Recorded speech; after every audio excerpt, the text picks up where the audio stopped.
सभी साथियों के मेरा सम्मानित जय भीम और जय संविधान। भाइयों, दिन प्रतिदिन हमें सोशल मीडिया पे कुछ मूर्ख लोग देखने को मिलते हैं। उन्हीं में से एक छवि है जिनका नाम है राखी शिखरवर। ये अपने सोशल मीडिया हैंडल्स पे दिन प्रतिदिन अभद्रतापूर्वक शब्दों का उच्चार करके वीडियो पोस्ट कर रही हैं और भारतीय संविधान के अगेंस्ट में बात कर रही हैं।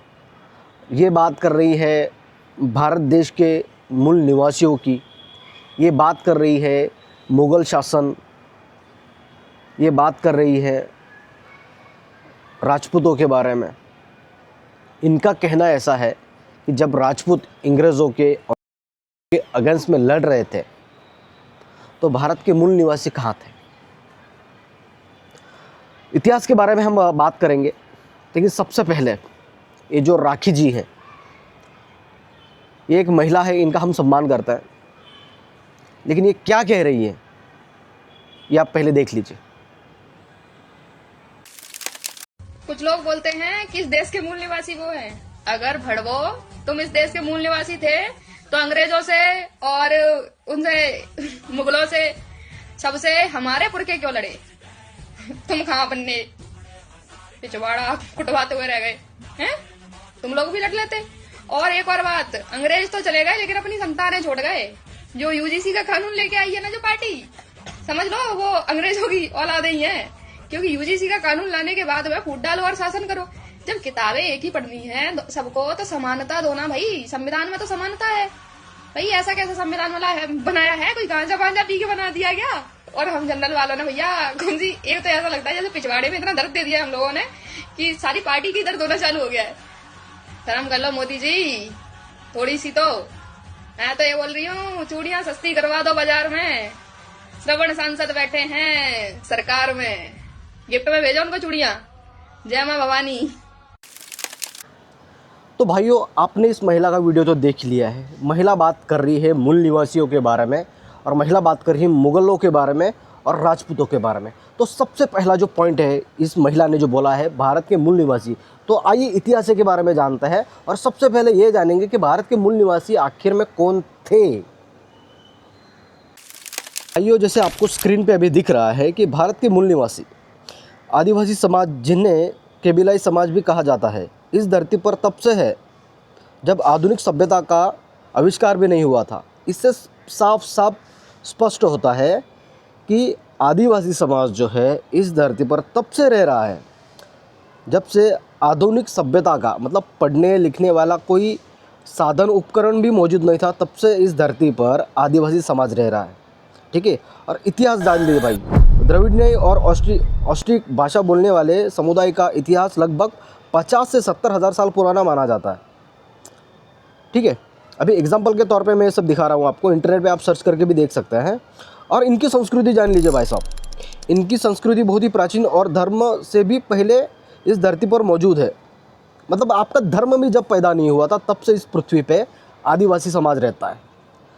तो महिला को अभी ये एग्जाम्पल बहुत ही स्ट्रॉन्ग मैंने दर्शाया है महिला के अगेंस्ट में, कि जो कहते हैं कि इस भारत देश के मूल निवासी कौन है, उनके लिए ये करारा जवाब है कि इस धरती पर जब तुम्हारा धर्म भी मौजूद नहीं था तब से इस धरती पर आदिवासी रहता है।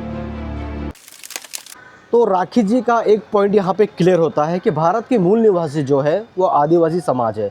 जब से आपका धर्म इस पृथ्वी पे नहीं था तब से इस पृथ्वी पे, इस धरती पे आदिवासी समाज रहता है और भारत के मूल निवासी वही हैं। ये आप ध्यान रखें। अगर हमारी बातें आपको कड़वी लगती है तो आप खुद ही रिसर्च करके या पढ़ाई करके देख सकते हैं कि इस धरती पे सबसे पहले कौन था कौन नहीं। तो राखी जी का एक पॉइंट यहीं पे क्लियर होता है। तो भाइयों, राखी जी बात कर रही थी राजपूतों के बारे में और मुग़लों के बारे में, तो इस पे भी हम इतिहास के पन्ने छान के ही नज़र डालेंगे। तो जैसे आपको स्क्रीन पे दिख रहा है कि हल्दी घाटी का जब युद्ध हुआ 1576 में, इस युद्ध में अकबर के सेना का नेतृत्व कर रहा था कौन? राजा मान सिंह, जो खुद एक राजपूत थे। मेवाड़ के समर्थक इसके राजपूत द्वारा दूसरे राजपूत का महाराणा प्रताप के साथ किया गया विश्वासघात मानते हैं। यहाँ पे स्पष्ट हमें दिखता है कि एक राजपूत दूसरे राजपूत के साथ यहाँ पे विश्वासघात करते हुए हमें नज़र आता है। और ये मैं स्वयं नहीं कह रहा, ये इतिहास के पन्ने कह रहे हैं। हल्दी घाटी के युद्ध में महाराणा प्रताप के विरुद्ध मान सिंह खड़ा था, जो कि खुद एक राजपूत था। और रही बात मुग़लों की, तो जैसे अभी आपने इतिहास के पन्ना तो आपने देख ही लिया है कि राजपूतों की सच्चाई क्या थी। और जो राजपूत मुग़लों और अंग्रेज़ों के विरुद्ध लड़े, हम उनका दिल से सम्मान करते हैं। वैसे ही महाराणा प्रताप जी का हम दिल से सम्मान करते हैं। लेकिन ये महिला जो कह रही है कि हम राजपूतों ने मुग़लों को या अंग्रेज़ों का भगाने का काम किया है, तो ये जो राखी जी है, ये कौन सी राजपूत है, इस पे हमें संकोच है। हमें तो लगता है ये वो राजपूत है जिन्होंने मुग़लों के साथ मिलकर महाराणा प्रताप जी को इन्होंने धोखा दिया। ये उन्हीं के संतान हमें नज़र आती है, जिस प्रकार इनका नेतृत्व है। तो जैसे राखी जी ने कहा था मुग़ल और राजपूत, तो मैंने जो उदाहरण पेश किए थे इतने काफ़ी होंगे, मुझे ऐसा लगता है, राखी को समझने के लिए। क्योंकि मैं राखी जी को दोष नहीं दे रहा हूँ, क्योंकि हमें सोशल मीडिया पे ऐसे असंख्य लोग मिलेंगे जो पढ़ाई तो नहीं करेंगे लेकिन सोशल मीडिया पे ज्ञान देने के लिए हाजिर रहता है। अगर इतना ही आपको काफ़ी नहीं लगता है, तो एक और उदाहरण देना चाहूँगा, जोधा और अकबर का। चलो आइए जानते हैं फिर से स्क्रीन पे।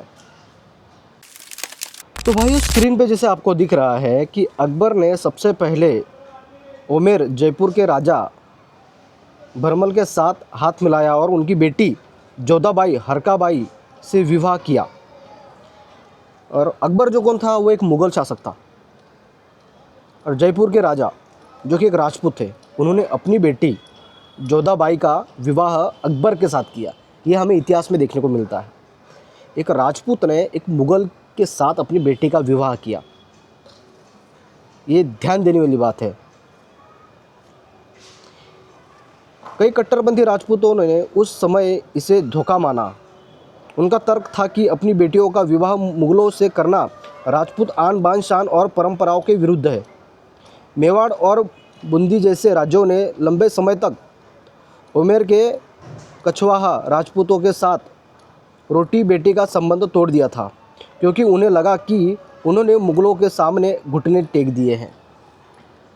कुछ राजपूतों ने उनका विरोध भी किया, लेकिन कुछ राजपूतों ने मुग़लों के साथ अपनी रोटी और बेटी का संबंध रखा है। ये इतिहास में हमें देखने को मिलता है। और राखी जी जो बात कर रही हैं मुग़लों और राजपूतों के बारे में, तो उनके लिए इतने प्रमाण काफ़ी होंगे। और आखिर में आएंगे हम भारतीय संविधान पे। तो भाइयों, राखी जी कह रही हैं कि भारतीय संविधान जो है ये गांजा फूंक के बनाया गया था, इसमें बराबरी कहाँ है। तो आइए जानता है। सबसे पहले तो मैं बता दूं कि कितनी मूर्खता भरी बातें कर रही है ये महिला। इसे पढ़ाई की बहुत ही ज़्यादा ज़रूरी है। सबसे पहले बात अगर करें तो सबसे पहले बाल विवाह ये बंद हुए। जो परंपरा के अनुसार चले आ रहे थे, 12-13 साल की बच्चियों की शादी करा दी जाती थी एक 25 से 30 साल के लड़कों के साथ या आदमियों के साथ, वो बंद हुई।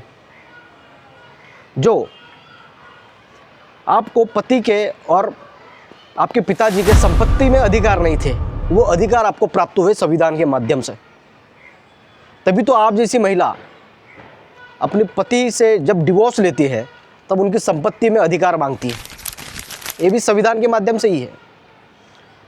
आपको सिर्फ घर के अंदर ही तक ही सीमा थी, लेकिन आज संविधान के माध्यम से हर महिला अपना विचार ये समाज के आगे रख सकती है, समाज को बदलने की क्षमता रखती है, ये संविधान के माध्यम से।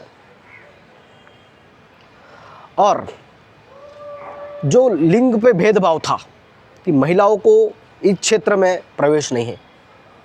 आज महिला और पुरुष हर क्षेत्र में समान है। ये किसके माध्यम से? ये संविधान के माध्यम से। और रही बात गांजा फूकने वाली बात, तो हमें तो ये ज्ञात होता है कि आप गांजा फूक के ये सब बातें कर रही हैं, क्योंकि आप एक स्त्री होके भारतीय संविधान के अगेंस्ट में बात कर रही हैं। ये आपको शोभा नहीं देता।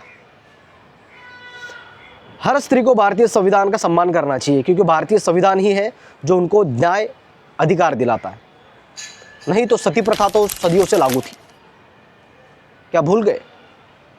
जब आपका पति का देहांत हो जाता था तो आपको जिंदा अपने पति के साथ सती जाना पड़ता था। ये क्यों भूल गई? ये भी तो बंद हुआ संविधान के कारण। लेकिन नहीं, आपको दिक्कत बस इस बात से है कि भारतीय संविधान जो है ये डॉक्टर बाबा साहेब अम्बेडकर ने जी लिखा है। आपको बस इस बात से दिक्कत है कि अपना भारत देश का संविधान जो है एक दलित ने लिखा है। ये हमें पूरी तरह से ज्ञात है। तो राखी जी, आपके सारे प्रश्नों का उत्तर इस वीडियो में मिल जाएगा। आप ये वीडियो ज़रूर देखें। और रही बात राजपूतों की, तो हम उन राजपूतों का सम्मान करते हैं जो राजपूत अंग्रेज़ों के अगेंस्ट में और मुग़लों के अगेंस्ट में लड़े। उसी में से एक नाम निकल के सामने आता है, महाराणा प्रताप। तो उनका हम दिल से सम्मान करते हैं। तो राखी जी, निवेदन है आपसे कि दोबारा ऐसी अभद्रता से सोशल मीडिया पे कोई प्रचार प्रसार ना करें। और रही डॉक्टर बाबा साहब अम्बेडकर जी की बात, तो आप स्क्रीन पे देख सकते हो कि राखी जी पे एट्रोसिटी अंतर्गत गुन्हा दाखिल हो चुका है। इसी तरह से इन पे कार्रवाई होती रहेंगी और ये जेल के चक्कर काटते रहेंगे। तो भाइयों और बहनों, सभी से यही निवेदन है कि सोशल मीडिया पे आके बस मूर्ख जैसी बातें ना करें, थोड़ा पढ़ लिख लें ताकि आप पे एफआईआर ना हो। तो भाइयों, आशा करता हूँ ये वीडियो आपको पसंद आई हो। तो मिलते हैं आने वाले नेक्स्ट वीडियो में। जय भीम, जय संविधान।